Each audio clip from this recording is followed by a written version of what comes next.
Un dédale de couloirs souterrains, une plongée dans un univers étrange. C'est ce que propose le musée des égouts. Il décrit l'histoire de la Seine et de la construction du réseau, une véritable petite ville souterraine. Sur le territoire de la ville de Bruxelles, on compte 350 km, plus de 350 km de réseau d'égouts. Et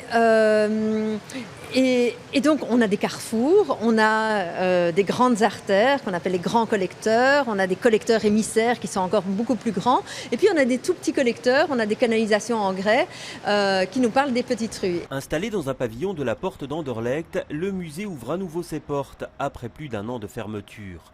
C'est la ville de Bruxelles qui en assure désormais la gestion.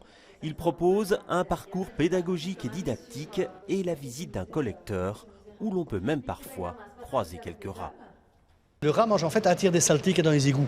Donc c'est un tiers de travail en moins pour nous. Donc quelque part, tant mieux, ça nous fait un petit peu des vacances, on va dire ça. Le désavantage, c'est que le rat est transporteur de maladies. Il a surtout une maladie sur lui qui est très dangereuse, qui s'appelle la leptospirose.